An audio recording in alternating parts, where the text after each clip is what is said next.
सभी दोस्तों को मेरा राम राम। दोस्तों, मैं आप लोग के हॉरर और मिस्टीरियस स्टोरीज़ लेकर आता रहता हूँ, जो आप लोगों को शायद पसंद भी आती भी होगी। दोस्तों, मुझे इस काम में बहुत मेहनत लग जाती है, तो इसके बदले में मुझे आपका बस एक छोटा सा सब्सक्राइब चाहिए और आप वीडियो मेरा पूरा देखिए। इससे मुझे बहुत मोटिवेशन मिलती है। तो चलिए आज की कहानी की शुरुआत करते हैं। दोस्तों, आज जो मैं कहानी लेकर आया हूँ आप लोगों के लिए, ये कहानी सुनकर आप बहुत ज़्यादा हैरान हो जाएंगे, क्योंकि ये कहानी जो है वो एक चौल की है जिसका नाम है डिसूजा चौल, जो कि मुंबई की एक नॉर्मल सी चौल इंडिया की मोस्ट हॉन्टेड चौल में से एक है, मतलब मोस्ट हॉन्टेड प्लेसेस में से एक है। कहानी की शुरुआत होती है लगभग 30 साल पहले। महाराष्ट्र के छोटे से गांव में पति पत्नी रहा करते थे। अनिल और वैशाली बहुत अच्छे से अपना जीवन यापन कर रहे थे। किसी तरह की कोई कमी नहीं थी। अनिल एक दिन सोचता है कि यार, हम गांव में रह रहे हैं, ज़्यादा पैसे नहीं कमा पा रहे हैं। मुझे ऐसा लगता है कि यार, ज़िंदगी में बहुत कुछ अच्छा और मैं बहुत कुछ बड़ा हासिल कर सकता हूँ, अच्छे पैसे कमा सकता हूँ, खुद का घर भी बना सकता हूँ। लेकिन मैं गांव में हूँ ना, इसलिए ज़्यादा साधन नहीं है यहाँ पर। इसी सोच के साथ अपनी पत्नी से बात करता है कि क्यों वैशाली, अपन लोग मुंबई में चले क्या? वहाँ पर जाकर कुछ अच्छे पैसे कमाएंगे, कुछ काम धंधा ढूंढेंगे। वहाँ पर किसी चीज़ की किसी को कमी नहीं होती है। तो वैशाली ने भी सोचा कि चलो यार, हमारे अभी कोई बच्चे तो है नहीं और इन लोगों के अभी बच्चे नहीं हुए थे, इनके ऊपर कोई ऐसी रिस्पॉन्सिबिलिटी भी नहीं थी, तो वो भी हाँ बोल देती है। उसने अपने पति को हाँ बोल दिया था और अनिल भी खुश हो गया। वैशाली पूरा साथ दे रही थी।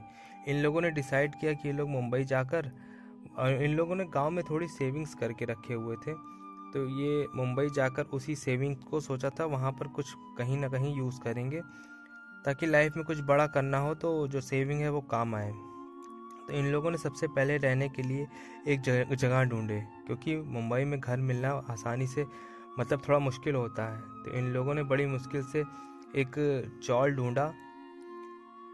ये लोग वहाँ पर रहने लगे। ये चौल इन लोगों को पसंद आ गया, वहीं पर शिफ्ट हो गए। अगले दिन से अनिल काम ढूंढने के लिए निकल जाता है, लेकिन दिन बीतते जा रहे थे, सेविंग्स खत्म होती जा रही थी और कहीं ढंग का काम नहीं मिल रहा था। धीरे धीरे काफ़ी दिन बीत गए, 1.5 से 2 महीने बीत गए और पूरे पैसे जो है ख़त्म होने वाले थे। अनिल को समझ में नहीं आ रहा था कि यहाँ तो काम मिल नहीं रहा है, उल्टा ही सारे पैसे बर्बाद हो जा रहे हैं। मैं क्या करूँ? जो काम मिल रहा है उसमें भी मेहनत बहुत ज़्यादा है और पगार बहुत कम है। क्या करूँ? जैसा सोचा था वैसा तो हुआ ही नहीं। अगले दिन जाके उसको एक काम मिलना था, मतलब एक होटल में उसे काम मिलना था। वो अगले दिन ज्वाइन ही करने वाला था कि आज रात में उसको हार्ट अटैक आ गया। उसकी उम्र तो 37 साल की रही होगी, लेकिन पता नहीं कैसे उसको अटैक आ गया और उसकी मृत्यु हो गई। अब वैशाली का कोई नहीं था। वैशाली बिल्कुल अकेले हो गई थी। वो सोची कि अब सब कुछ छोड़कर मैं गांव में वापस लौटूं तो लौटूं कैसे। और उसके पति की आखिरी ख्वाहिश थी कि वो मुंबई में सेटल होना चाहता था, और काम ढूंढते ढूंढते उसने अपनी जान दे दी थी। वैशाली चौल वालों के साथ मिलकर पूरे तरीके से उसका अंतिम संस्कार करती है और वो सोचती है कि मैं अपने पति का सपना पूरा करूंगी और यहीं पर रहूंगी। मुझे कुछ ना कुछ काम ज़रूर मिलेगा, पूरी कोशिश करूंगी। उसने कुछ दिन बाद जो है काम ढूंढना शुरू कर दिया। यही कोई 15-20 दिन में उसे काम मिल गया था। काम था कि एक बड़े से हॉस्पिटल में क्लीनिंग स्टाफ में वो जुड़ गई थी। वहाँ पर ऐसा हुआ कि इसकी टाइमिंग थोड़ी अजीब सी थी, अटपटी सी।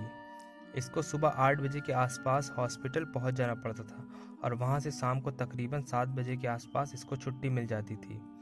अब जहाँ पर ये चौल है, डिसूजा चौल, वहाँ से इसका जो हॉस्पिटल था वो 6 से 7 किलोमीटर था, तो पैदल आना इम्पॉसिबल था। तो इसने सोचा कि बस से आऊँगी। उस समय बस भी चलती थी, तो इसने वहाँ पर बढ़िया से ज्वाइन कर ली। अब डेली अपने काम पे जाती, काम से लौटती। धीरे धीरे सब इसकी ज़िंदगी जो थी वो नॉर्मल हो चुकी थी। अब वैशाली ने अपनी लाइफ को जो है एडजस्ट कर लिया था, सब कुछ नॉर्मल हो गया था और इसके पति को मरे हुए लगभग 8 साल हो चुके थे। मुंबई में एक बार बहुत ही भीषण गर्मी पड़ने लगी थी। सारे जगह पानी की कमी हो गई थी, लोग इधर उधर भटकने लगे थे पानी की वजह से।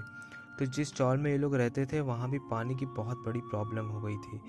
लोग परेशान हो गए थे। लोगों ने सोचा कि चलो अगर नहाने को नहीं मिलेगा तो 1-2 दिन एडजस्ट कर लेंगे, 3 दिन भी एडजस्ट कर लेंगे, लेकिन अगर पानी पीने को नहीं मिलेगा तो बिना पानी पिए कैसे कोई रह सकता है, वो भी इतनी भीषण गर्मी में। तो सारे लोग मिलके जो चौल के मालिक थे उनके पास जाते हैं। सारे लोग बताते हैं कि आप पानी की बहुत प्रॉब्लम हो रही है, आप एक कुआं ही खुदवा दीजिए। तो मालिक भी बात को समझते हैं, थोड़ा सोचते हैं, फिर बोलते हैं ठीक है, अथॉरिटी से बात करके 1-2 दिन में मैं बताता हूँ आप लोगों को। तो मालिक जो थे वो काफ़ी अच्छे नेचर के थे, तो वो तीसरे दिन ही बुला देते हैं मज़दूरों को और कुआं खुदवाने के लिए बोल देते हैं। कुआं खोदने का काम होने लगता है। सब लोग सोचते हैं कि वाह भाई, अब तो पानी की कोई प्रॉब्लम होगी नहीं क्योंकि कुआं खुद रहा है। तो कुआं खुद जाता है, 4-5 दिन लगते हैं, कुआं खुद जाता है। तो जो कुएं के कर्मचारी रहते हैं वो ठेके पे काम कर रहे होते हैं, तो वो लोग कुएं में बाउंड्री वॉल नहीं बनाते हैं, मतलब किनारे किनारे। कुआं जो रहता है वो ज़मीन के बराबर ही बना रहता है, और वो लोग ऐसे ही काम छोड़कर चले जाते हैं। ये लोग बोलते हैं चावल वाले कि अरे कुएं की बाउंड्री तो बना दो, तो वो लोग बोलते हैं नहीं, मुझे इतने ही पैसे मिले थे, अब हम इतना ही काम कर सकते हैं। फिर वो लोग चले जाते हैं। तो ये चौल वाले सोचते हैं कि अरे चलो जाने दो, कोई बात नहीं, हम एडजस्ट कर लेंगे, अब कुआं तो खुद ही चुका है। तो जो चौल के मालिक रहते हैं वो बोलते हैं कि आप लोग दिन में ही पानी भर के ले आइएगा, क्योंकि रात में जो वहाँ पर बाउंड्री वॉल है नहीं, तो किसी के गिरने का डर है, या रात के समय वहाँ पर जाना थोड़ा रिस्की है, तो आप लोग दिन में ही पानी का पीनी भर के रख लीजिएगा। उधर वैशाली की जो लाइफस्टाइल थी वो अलग चल रही थी। जैसे कि मैंने आप लोग बताया, वो सुबह काम पे अपने 8 बजे निकल जाती और रात को 7 बजे अपने वहाँ से निकलकर और घर आने के लिए वो बस पकड़कर घर आ जाया करती थी। क्योंकि कभी वो जो एक बार निकलती थी तो कभी कभी बस पे जो टाइम से नहीं मिल पाती थी, तो कभी कभी पैदल भी आना पड़ता था। उसका सब काम ठीक चल रहा था, 10-12 दिन बीते थे। अब वही टाइम आ गया था जब मुंबई में बहुत ज़्यादा क्या बोलते हैं, मानसून का टाइम आ गया था। मानसून, और इतना ख़तरनाक बारिश पड़ रही थी, मतलब मानसून के पहले ही दिन ख़तरनाक वाली बारिश हिट कर गई।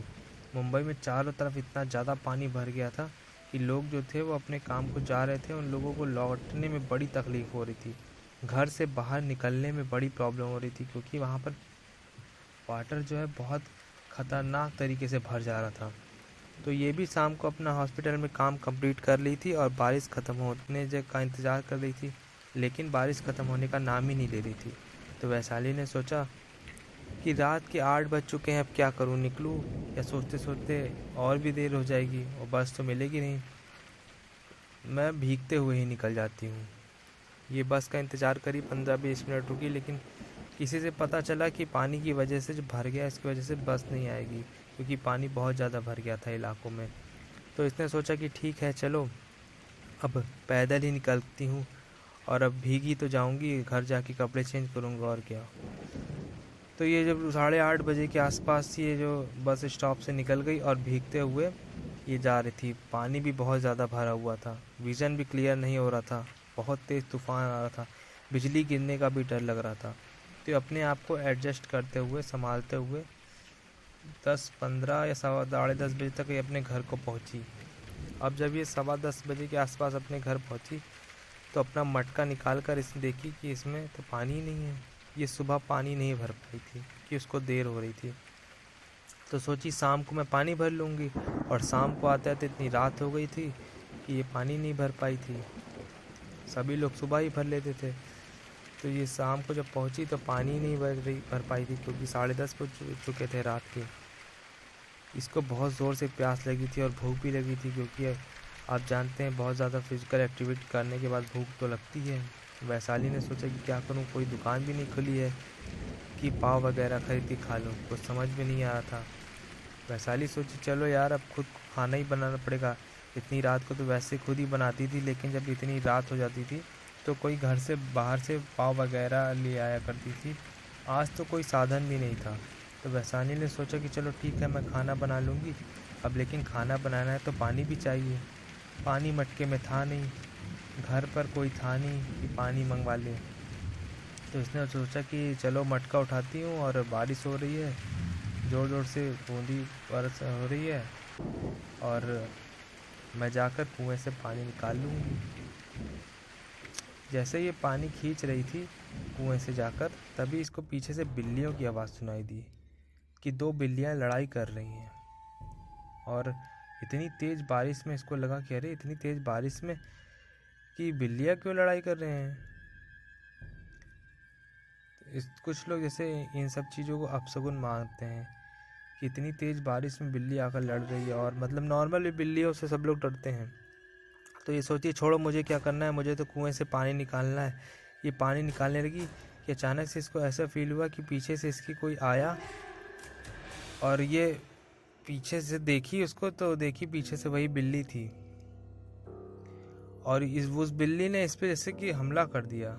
अब ये वहाँ पर जो बारिश हो रही थी, वहाँ पर मिट्टी जो थी वो हल्की सी गीली हो चुकी थी और कीचड़ हो गया था। तो ये फिसल कर कुएं के अंदर चली गई।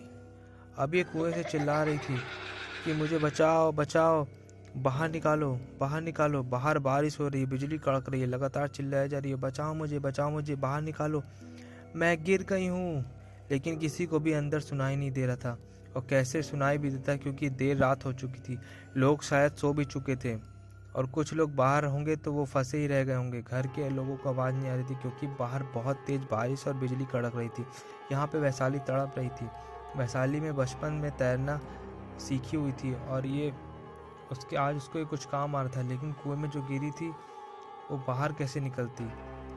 ठंड बढ़ती जा रही थी और घबराहट अलग से। काफ़ी देर तक उसने फाइट की और फिर पूरे तरीके से शांति छा गई। सुबह का जब वक्त निकला, सुबह 6 बजे के आसपास, औरत जो पानी भरने को आई और कुएं में बाल्टी डाली तो ऐसा लगा कि बाल्टी से कुछ टकराया है। थोड़ा नीचे झांक कर देखी तो मुंह से चीख निकल दी, क्योंकि वैशाली मतलब उसका शरीर जो है पानी के ऊपर तैर रहा था। ऑब्वियसली उसकी जान जा चुकी थी। वो औरत चिल्लाते हुए भागी अंदर की तरफ, और लोग वहाँ पर जितने मौजूद थे सब ने देखा, अरे क्या हुआ क्या हुआ। सब आए और सब देख कर डर गए। बहुत ज़्यादा देर हो चुकी थी और वैशाली अपना दम तोड़ चुकी थी। उस दिन से चौल वालों ने मिलकर उसका अंतिम संस्कार किया पूरी विधि से। वैशाली का कोई भाई बहन कोई भी शहर में नहीं था। गांव के उसके बहुत दूर थे। गांव वाले इन्फॉर्मेशन पहुंची, वहाँ से गांव वाले आए। पूरे चौल वालों के लिए अगला दिन पूरा गम वाला था। उन लोगों ने सोचा, हमने कभी नहीं सोचा था कि ऐसा हो जाएगा किसी के साथ। तो एक मोहित नाम का आदमी था, वो चौल में लगभग उसकी उम्र 36-37 साल रही होगी। वो एक टैक्सी चालक था। वो टैक्सी चलाने का काम करता था और उसके पास खुद की टैक्सी थी। वो अपनी टैक्सी लेकर जाता, दिन भर चलाता और रात के समय लौट कर आ जाया करता। तो आज भी बारिश हो रही थी, लेकिन उस दिन से कम हो रही थी। मतलब जिस दिन वैशाली की डेथ हुई थी उसके 2-3 दिन बाद की बात है, उस दिन कम हो रही थी। वो हमेशा की तरह अपने साइड में ही टैक्सी लगाया और उसके बाद टैक्सी लॉक कर रहा था। बारिश बहुत तेज़ हो रही थी, बिजली भी कड़क रही थी। अचानक ज़ोर से गड़गड़ाहट से बिजली कड़की तो उसको ऐसा लगा कि जैसे लाइट जल गई हो आसमान में। उसको अचानक से फील हुआ कि पीछे कुछ है। वो अपना पीछे मुड़कर देखा तो पीछे कोई नहीं था। फिर उसने देखा तो कुएं की तरफ से कुछ जैसे कि आवाज़ आ रही थी। वो अकेले ही बाहर खड़ा हुआ था। उसने सोचा कि ये सिर्फ मेरा वहम है, ऐसा कुछ नहीं होगा। ऐसे कुएं के पास तो कोई है भी नहीं। उसने जाकर चेक किया टैक्सी वैक्सी चारों तरफ, लेकिन कोई भी नहीं था वहाँ पर। उसने अपने घर की तरफ कदम बढ़ाए और फिर ज़ोर से बिजली कड़की और फिर से खूब तेज़ से बारिश होने लगी। उसको साइड रीजन से दिखाई दिया कि कुएं की तरफ कोई औरत खड़ी हुई है और कुछ उसको देख रही है। ऐसे में साफ साफ कुछ नहीं दिख रहा था। अब ये देखते देखते अपने घर की तरफ बढ़ने लगा, लेकिन तीसरी बार से बिजली कड़की और इस बार इसकी नज़र वहीं पर लिटरली, और इस बार इसको बिजली कड़क के साथ वहीं पर वो औरत वैशाली दिखाई दी। उसने ज़ोर से चिल्लाया वैशाली करके, और वहीं पर बेहोश, मतलब वो अपने आप को संभाल नहीं पाया और खुद उसके अंतिम संस्कार में शामिल हुआ था। उसकी औरत को भी उठाकर कंधा देकर लेकर गया था। उसके पास कुएं के पास वैशाली दिखाई दे रही थी, इसलिए इतना ज़्यादा घबरा गया कि डर के मारे बेहोश हो गया। अब इसकी चीख भी अंदर नहीं गई क्योंकि बिजली कड़कने की आवाज़ बहुत ज़ोर से आ रही थी। अब 1 घंटे बीत गए होंगे, वो वहीं पर बेहोश पड़ा था। मतलब बहुत ज़्यादा डर गया था। लगभग 15-20 मिनट बीत गए होंगे, वो वहीं पर बेहोश पड़ा था। कोई उसे उठाया भी नहीं। घर पे उसकी पत्नी को ऐसा लग रहा था कि यार इतनी देर तक मेरे पति आ जाते थे, अब तक क्यों नहीं आए। एक बार दरवाज़ा खोल के देखा कि टैक्सी तो खड़ी है, लेकिन वो आए नहीं। दरवाज़ा खोली और देखती है कि उसके पति जो है ज़मीन पर पड़ा हुआ है। वो चिल्लाई, सब लोग आए जो चौल के आसपास के थे और बोले बचाओ बचाओ, उसको क्या हो गया, क्या हो गया, पति को क्या हो गया, मेरे पति को क्या हो गया, अभी 2 दिन पहले तो हादसा हुआ था। ये पति को लेकर अंदर लेकर गई और होश में लाया तो पति ने बताया कि दिखाई दी और वो मुझे ज़ोर ज़ोर से मेरी तरफ देखते हुए रो रही थी। और ये बात जब चौल वालों ने सुनी तो सब लोगों ने सोचा कि हो सकता है इसकी बात सच हो, क्योंकि वैशाली की मृत्यु 2-3 दिन पहले ही हो चुकी थी। उस दिन के बाद से रात में जो भी कुएं के आसपास था या पानी भरने के लिए गया, उसको वैशाली दिखाई दी रोते हुए ज़ोर ज़ोर से। उस दिन के बाद से लोगों ने जान लिया कि वैशाली की जो है वो मौत कच्ची जान निकली थी और उसकी आत्मा आज भी उसी कुएं में भटक रही है। तो जैसे ही रात के 7-8 बजते थे, कोई भी उस कुएं के पास नहीं जाता था, क्योंकि कई लोगों को महसूस हुआ और कई लोगों ने ये देखा कि कुएं से रोने और चिल्लाने की आवाज़ें आ रही हैं ज़ोर ज़ोर से, बचाओ बचाओ बचाओ बचाओ, ऐसी करते हुए आज आवाज़ें आ रही हैं। धीरे धीरे करते लोग उस चौल से शिफ्ट होते चले गए और वहाँ पर आज भी जो लोग रहते हैं, जिनको मजबूरी में रहना पड़ता है, उनको कभी कभी एक औरत की आत्मा दिखाई देती है जो कि ज़ोर ज़ोर से रोती रहती है। दोस्तों, आज भी मुंबई का डिसूज़ा चौल हॉन्टेड प्लेसेस में से एक माना जाता है। तो आज की ये कहानी थी। अगर ये कहानी आप लोगों को पसंद आई हो तो चैनल को सब्सक्राइब और वीडियो को शेयर ज़रूर करिएगा। चलिए मिलते हैं कल एक नई कहानी के साथ। तब तक के लिए आप सभी का दिन शुभ हो।